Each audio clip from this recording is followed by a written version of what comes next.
Hello and welcome to another video from the Fan Pub. Hope you're doing well. This is Mark filling in for Al while he's off in the States trying to recover from the Cowboys only putting up 31 points against the Dolphins. As in previous weeks, we'll be looking at the best additions available on the waiver wire this week. I'm recording on Monday afternoon, so this won't take into account any injuries or breakouts from the game between the Redskins and the Bears. First up, we'll look at quarterbacks. Our first quarterback to highlight is Josh Allen. Now, at 60.2% ownership, he's got higher ownership than the 50% or less we'd normally look at, but 60% is still far too low for someone who's put up consistently good numbers across the first 3 weeks and is currently the 9th ranked quarterback. If you're in one of the 40% of leagues he's not owned, you should pick him up immediately. He's got a slightly tougher matchup in week 4 against the Patriots. With the ability to go either through the air or on the ground, it gives him a safe floor. Next up is Mitch Trubisky. Now, I'm not a huge fan of Trubisky in general, and his first 2 weeks show why, but he does have the ability to put up some big scores. It's available in 75% of leagues at the moment, so if you need cover for Jimmy G or a replacement for one of the injured quarterbacks, it could be an option. And after this week's game with the Vikings, he's got a few favourable matchups against teams like the Raiders, Saints and Chargers, so it could be a decent option going forward. Next up is Andy Dalton. He's currently ranked QB 11. As one of my opponents this weekend pointed out, he's currently outscoring Aaron Rodgers. It's available in approximately 85% of leagues. It's probably a better option this week as a streamer than Mitch Trubisky, but he's got some tougher opponents on the horizon, which makes me a little nervous going forward. So it's a good choice if you need a 1-week option, maybe not so much if you need someone for the rest of the season. Case Keenum hasn't played his week 3 matchup as I record. However, after week 2 as the 8th ranked quarterback, scored consistently highly over the first 2 weeks and has a potentially favourable matchup against the Giant. After that, he plays the Patriots and then the Dolphins. It's available in nearly 90% of leagues. Could be a sneakily good pickup. Now we'll look at a couple of options for deeper leagues. First up, there's Gardner Minshew at 3% owned. Scored consistently across his first 3 weeks. Currently ranks as QB 16. In bigger leagues, that's probably a QB 1. He's got a matchup against Denver this week, followed by the Panthers and Saints, Bengals. So a few decent matchups coming up. Could look to continue that, so it'd be a good addition in bigger leagues. Next up is Daniel Jones, who's also 3% owned. Obviously didn't start the first 2 weeks, but came in and posted 34.2 fantasy points this week in replacement of Eli Manning as the starter at Giants. That was enough to rank him as the 2nd ranked quarterback this week in fantasy. Threw for 336 yards and 2 touchdowns. Also added 28 yards on the ground and a further 2 touchdowns. Lost a couple of fumbles, which is a bit of a concern, but with a decent matchup against the Redskins this week, could be a good option for this week, and it could be a really good option going forward too. Now we move on to running backs. The first running back we've got highlighted is Chris Thompson of Washington Redskins. He's 31.4% owned, but it's only really an option in PPR leagues. As you'll see, his ranking standard is 49, albeit having not played yet his 3rd week matchup. In PPR, he ranks running back 22 after the first 2 weeks. If you're in a PPR league and you're looking for an option, Chris Thompson could be your man. Malcolm Brown at the Rams is owned in 28.6% of leagues. Currently ranked as running back 30, which is not too bad considering he's the backup essentially to Todd Gurley. Scored well in the first week, 17.3 points. It's tailed off a bit since then, down to 0.7 points this week. However, if you're picking Brown up, it's probably in slightly deeper leagues, and it's as a handcuff to Todd Gurley. Next up is Ronald Jones. Now, what do you do with that Buccaneers backfield? After Jones broke out in the first week scoring 9.3 points, he only managed 0.9 points in week 2, where he only had 4 carries. Week 3, he was the featured back again, 12.1 points. He's probably worth an add. I'm not sure I'd be starting him yet, as you can't trust him. But if you add him, you can see how things turn out going forward. Next up's Rex Burkhead of the New England Patriots. Scored solidly across all 3 weeks. Scored 12.9 points this week. It's featured more heavily than expected for the Patriots. It's an interesting option if you're in one of the 75% of the leagues where he's not owned.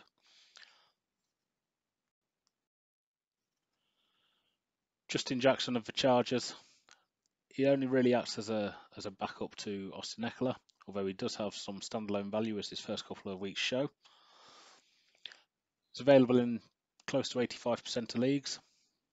Currently running back 44, so if you're in a deeper league and it's available, it's probably worth an add.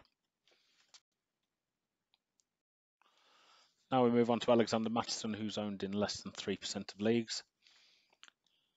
Obviously, he's primarily a backup change of pace back for Dalvin Cook. Dalvin Cook's had his injury issues in the past. If you're in one of the leagues where he's not owned, particularly if you own Dalvin Cook, he's definitely worth an add. Darrell Williams is an interesting one to keep an eye on for this week. He's owned in less than 1% of leagues. Scored 10.9 points this week, with Damian Williams being out. Damian Williams could potentially be out for another week. Also, LaShawn McCoy aggravated his injury at the weekend. So if one or both of those can't go, Darrell Williams seems to be the next one up. Next up is Wayne Gallman. If you've not heard by now, Saquon Barkley suffered a potentially serious injury at the weekend to his ankle. Looks like he might be out for a few weeks. Gallman's available in the vast majority of leagues, in 99.5% of leagues. Scored well in week 1, 10.1 points when he came in to replace Barkley when the Giants were well down. So it shows he can do it. Over the next few weeks, he could have the potential to be the lead back in New York in what looks like a potentially revitalised team. So he's worth an add in every league, regardless of depth. Right, on to wide receivers. And first up is DeMarcus Robinson of the Chiefs. Still owned in less than 50% of leagues, despite his massive breakout in week 2, where he scored 29.2 points. Week 3, he scored a further 10.3 points to show that he's not going to go away. Looks like he's here in this Chiefs offense to stay. Mahomes seems to trust him, so definitely worth an add, whatever league you're in. Next up, Marquez Valdes-Scantling. Now, didn't score particularly well over the first couple of weeks. Packers offense hasn't really clicked as yet. Week 3 scored 15.9 points. Looks a decent option, looks to be the number 2 wide receiver in Green Bay, overtaking Geronimo Allison on the depth chart. It's definitely worth an add in any league. It's probably worth stashing on your bench and waiting to see if the Green Bay offense starts to click going forward. Michael Gallup's obviously currently injured, however he's only owned in 35% of leagues. When he does come back in a few weeks' time, he's going to be a big part of that offense. He broke out in week 1 scoring 15.8 points, managed 6.8 points in week 2 prior to his injury. He's not going to go away. When he comes back, he's going to slip straight back into that number 2 role to Amari Cooper. Definitely worth an add if someone's dropped him in your league. Go out and pick him up. DJ Chark is available in 70% of leagues. Chark's currently wide receiver 6 for the season. If he's available in your league, you go out, you pick him up straight away. 20.6 points week 1, 11.5 week 2, 13.6 in week 3. They're getting on for elite numbers. Not saying Chark's elite, but Minshew clearly trusts him. He's a bit of a deep threat, so there's going to be down weeks. But if he's available, go and get him. Nelson Aguilar we highlighted last week, obviously with Deshaun Jackson and Alshon Jeffrey injured in Philadelphia. Aguilar's taken up the main role there. They've got a short week this week, playing Packers on Thursday night. So if he's available, he might be worth an add as a 1-week option. When Jeffrey and Jackson come back, I think his value probably declines. But if either of those are out on Thursday, then he's going to be good value. Mecole Hardman, still available in over 80% of leagues. The guy's electric. Didn't really play in week 1, but from week 2 onwards, with Tyreek Hill being out, he's kind of taken that Tyreek Hill role on. 12.1 points in week 2, 16.4 in week 3. Again, if he's there, if if either Hardman or Robinson are there, you want a piece of this offense. The Chiefs aren't going away, and until Hill comes back, both Hardman and Robinson are going to have massive value. Philip Dorsett had a big week 1, scoring 21.5 points. Then Antonio Brown came in, and his role dropped away. He only scored 3.9 points. Obviously now with the Antonio Brown circus moving on, Dorsett's back into the team, scored 12.5 points this week. Josh Gordon picked up a slight knock, but looks like he'll be okay. He came back into the game at the weekend, so he should be good to go. Julian Edelman left the game, however. That's one to monitor. It's a chest injury. Initial signs look like he will be back for the weekend, but if he's not, Dorsett will be a great option. Even if Edelman and Gordon both play, Dorsett's still got some value. Mike Tomlin announced last week that Deontay Johnson was going to have a bigger role in the offense. Now, the Steelers' offense wasn't great at the weekend, but Tomlin was true to his word, and Johnson had some decent production. Scored 11.8 points in fantasy. Is available in 99% of leagues. It's worth a speculative add at this point in deeper leagues to see how it goes. Now on to these last two, Paris Campbell and Deon Cain. Now T.Y. Hilton aggravated a quad injury that he picked up in the previous week, in week 3. It's unclear what his status is going to be, but if he's out for next week, one or both of Campbell or Cain are worth picking up. Campbell's probably the safer option. Scored 7.2 points in week 3, 2.4 this week. He's probably in for a bigger role, but Cain impressed through pre-season in both his first year when he got an injury and this year, so he could step up more into that T.Y. Hilton role, with Campbell being more of the slot guy.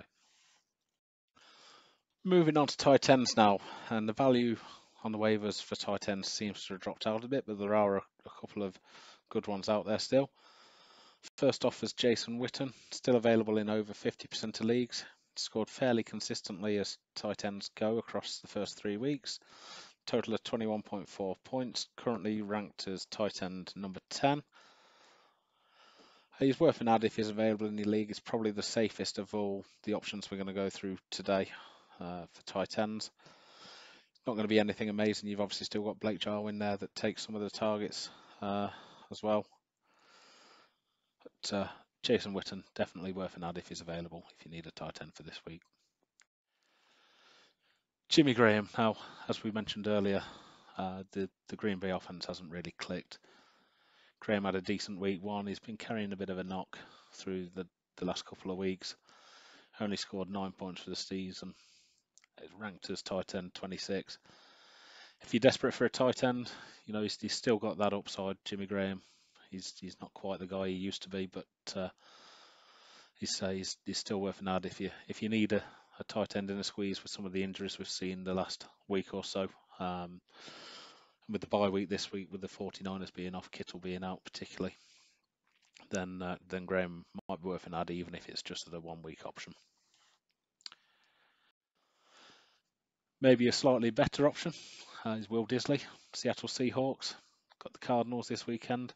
It's currently ranked as tight end 5. Didn't have a great first week, but the next 2 weeks he's kind of picked up where he left off last year before he got injured. 17 points in week 2, 12.2 points in week 3. Kind of skewed a bit by a last minute touchdown, which didn't really mean a lot, but you know, it all still counts. Tight end number 5 can't be sniffed out, available in 75% of leagues. Definitely worth an add, probably my favourite tight end edition of this week if you need one. Now we're on to some for much deeper leagues. 3 here, not got a great deal of a track record. Jordan Akins first up. Now I like Jordan Akins when he came out of college. Didn't really do it last year at Houston. They don't really have a lot else at tight end. Darren Fells also did well for Houston this week. Scored well in fantasy. But my favourite of the two, Akins and Fells, is definitely Akins. Worth an add in a deeper league as a speculative add, as I say, with Kittle being on bye and Njoku being sent to IR. If you're looking for options and you're in a deeper league, you could do worse than Akins, but he could score you nothing. He could score you nearly 20 points like he did this week. Similarly with Dawson Knox, he's another one I like coming out of college. He seemed to do well in pre-season before picking up an injury. Kind of worked his way back in slowly with the Bills. 13.6 points this week. Could be something that could continue going forward. Similar to Akins, worth an add if you're in a squeeze in a deeper league. And the final one, Lance Kendricks. This really is a shot in the dark, but the Chargers have got the Miami Dolphins this week. We all know what the Dolphins are like. Virgil Green's injured, and Hunter Henry's obviously still injured. Lance Kendricks looks like he might be the next man up. He only scored 1.3 points this week. There's also Sean Culkin at the Chargers. But I think if one of them's going to have a decent week against the Dolphins, it's probably going to be Kendricks. Again, if you're in a squeeze, if you want to take a shot for a huge amount of points, Kendricks could be your man. Again, could score you nothing, could score you a decent score against the Dolphins. Moving on to defense and special teams. Now I mostly consider these as streamers, but one that is available in over 50% of leagues if you are looking for a longer term defense is the Green Bay Packers. Rank as DST number 4 through the first 3 weeks. Score consistently in those 3 weeks as well, so it's not like some of the other teams that rank highly that have had one big score. Look a great option going forward this year. Got a decent matchup this week against the Eagles, who you wouldn't normally consider a good matchup, but they are banged up at the moment and struggling to fulfill practices and all sorts, so definitely a good option going forward.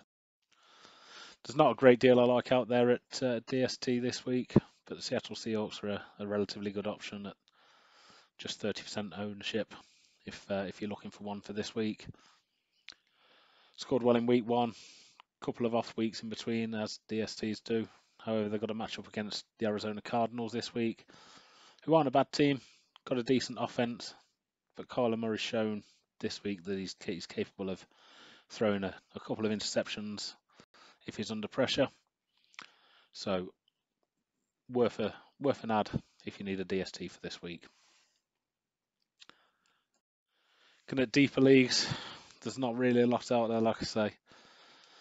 Atlanta Falcons are maybe a good option up against Tennessee Titans. Not a great fan of the Titans offense, although they have been a little bit better so far this year. They're still not great. Available in 98% of leagues. Worth a flyer if you need a DST for this week. Similarly, the Bengals, who are available in 99% of leagues, up against the Steelers this week. Steelers didn't look great at the weekend. Mason Rudolph looks like he might have some problems. The offense really didn't get moving the weekend. So I'm going to take the Bengals if I'm in a deeper league for the Monday night game against the Steelers. They're currently ranked DST number 25. It's nothing amazing, but it's also not right at the very bottom. If you're in them 16-man leagues and you're looking for streamers, it's kind of as good as might be available. And then the Carolina Panthers, available in over 85% of leagues, up against the Houston Texans this week. The offensive line of the Texans looks terrible again. Deshaun Watson seems to have absolutely no time at all. He's a great quarterback, or it could be a great quarterback, but they're really not helping him out. Panthers scored well this week. I'd back them to do the same again against the Texans if they can get a bit of pressure onto Deshaun Watson. And that's it. Hope it's been informative. Obviously, we still wanted to get something out there with Al being away on his holidays. We'll be releasing another couple of videos later in the week. We'll do another injury update. We sent out an injury video yesterday if you've not yet seen it. We'll also be doing our regular DFS video on Friday or Saturday, followed by Sean's live session on Sunday evening. Thanks for watching. If you could please like the video and subscribe, I'd be really grateful. See you soon.